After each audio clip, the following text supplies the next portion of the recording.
Bienvenido a la Iglesia Cristiana Cristo Crucificado.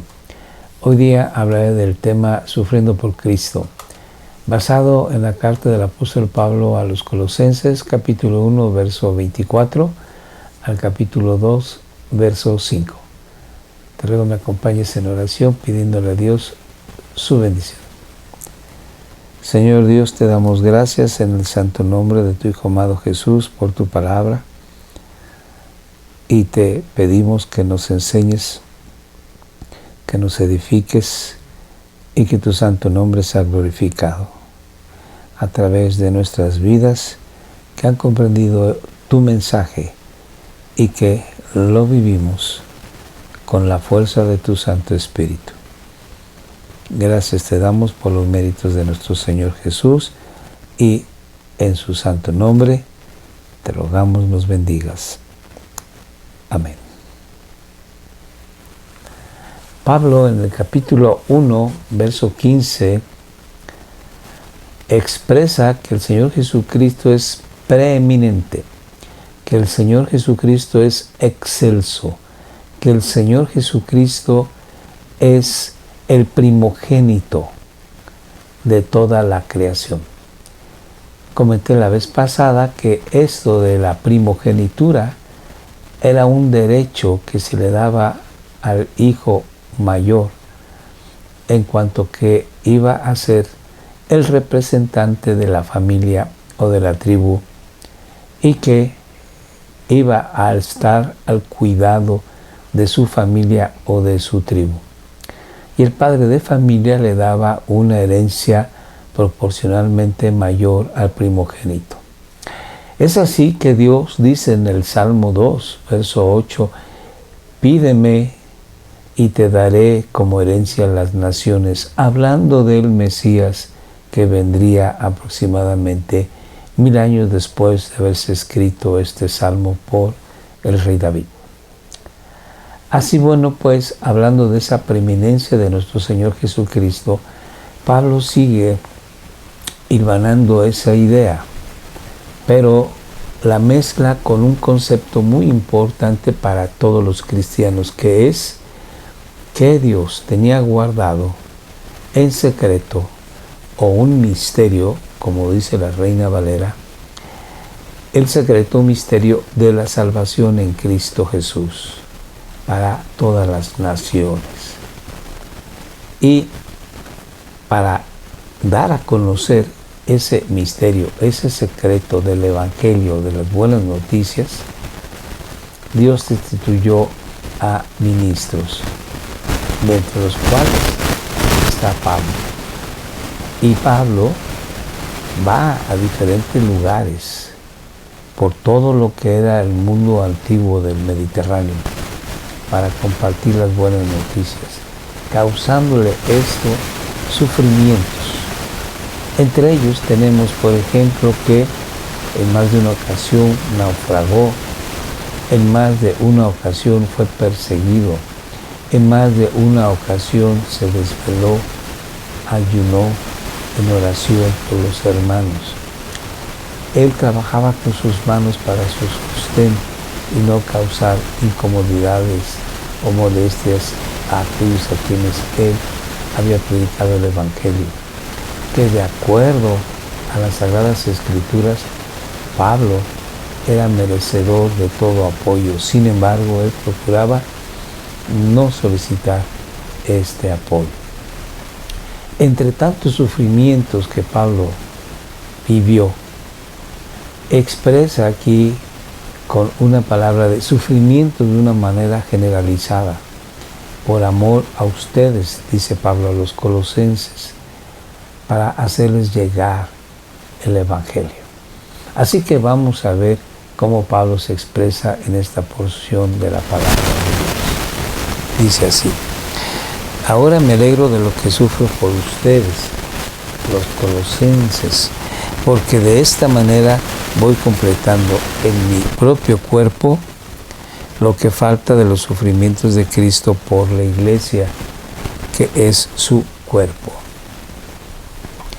Dios ha hecho de mí un servidor o ministro de la iglesia por el encargo que Él me dio. para bien de ustedes de anunciar en todas partes su mensaje.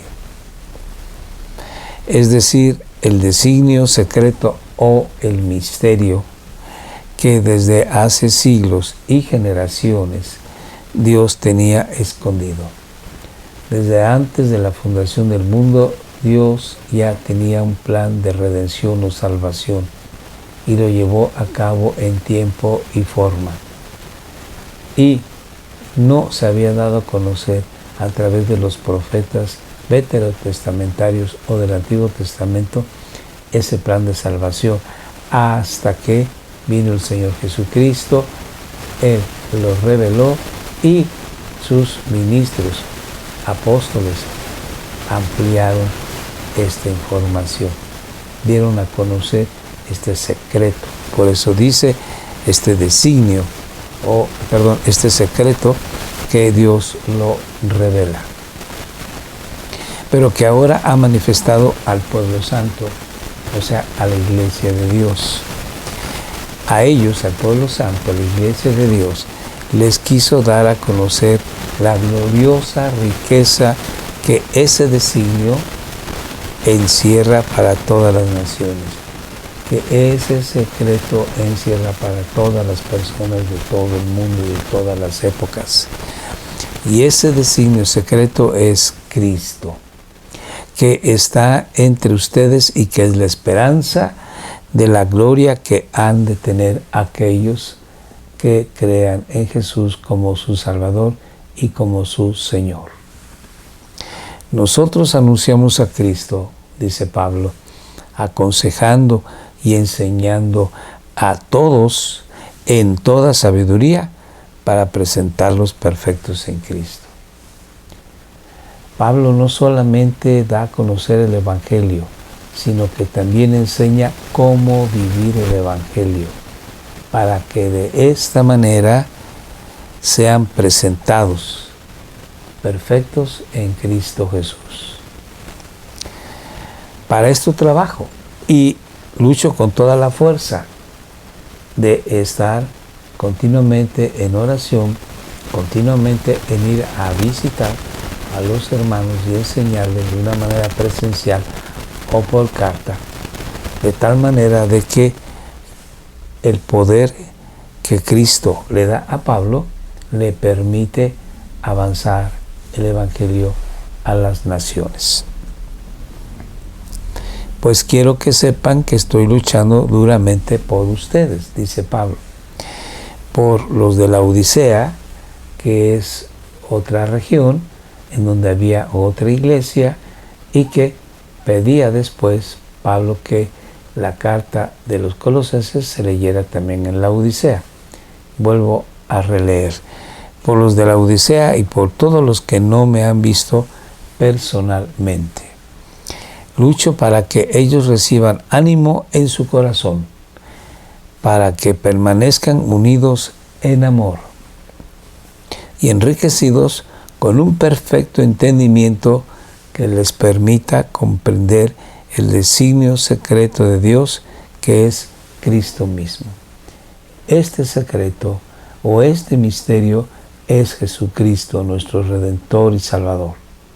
En el Antiguo Testamento se habían enfocado los estudiosos de la Biblia, en el judaísmo, acerca del Mesías, de Jesucristo, como Rey, pero no observaron, por ejemplo, que en el libro de Isaías se habla del siervo sufriente de Dios, hablando de que Jesucristo iba a dar su vida por sus hijos, su vida por aquellos que él había escogido y había llamado para conocer la gracia y misericordia de Dios.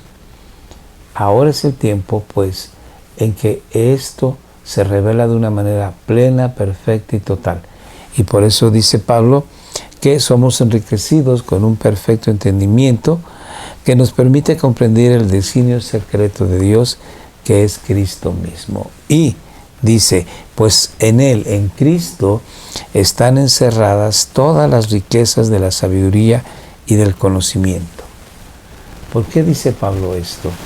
Hay que recordar que en la vez pasada comenté que había una herejía que estaba cobrando fuerza en, por lo menos, la iglesia de Colosas, y era que los ángeles, seres espirituales, eran de tal valor que muchos los adoraban y llegaban al punto de darle la adoración más a la criatura, a un ángel, que al mismo Dios. Y Pablo dice, no, están equivocados. Los ángeles son criaturas y no merecen ningún tipo de adoración. Lo contrario es adorar únicamente a Dios.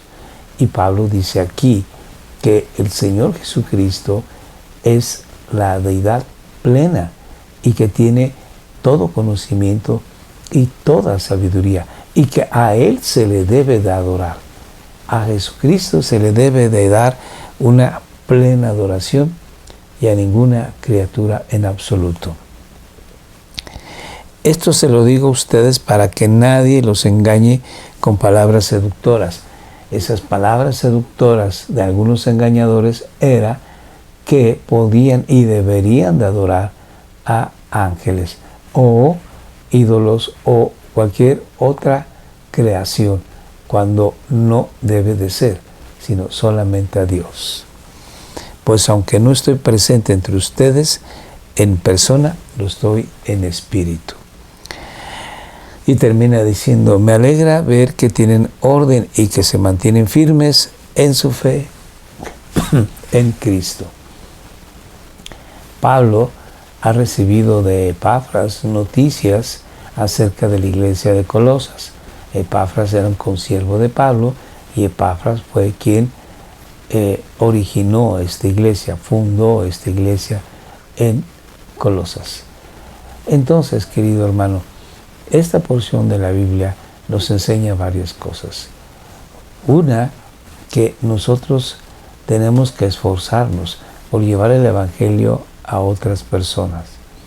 En ese esfuerzo no solamente es hablar el Evangelio, sino estar preparado para cuando las personas que nos escuchen nos hagan las preguntas que les inquietan y nosotros podamos responder a sus dudas. Así que tenemos que prepararnos. Número 1. Número 2. Darle seguimiento a aquellos cristianos o a aquellas personas que han declarado su fe en Jesucristo. Número 3. Es necesario visitarlos e invitarlos a la reunión de la iglesia para que haya una relación, haya una comunicación en ambas vías. Entonces tenemos nosotros que esforzarnos en asistir a ver, a visitar a estas personas que han decidido seguir a Jesucristo. Finalmente, ver que estas personas tengan una doctrina sana, preguntarles que si han entendido esto o aquello y estar al pendiente de si ellos externan algún pensamiento o alguna doctrina o filosofía errónea, hacerles ver que no hay tal y conducirlos a la doctrina sana.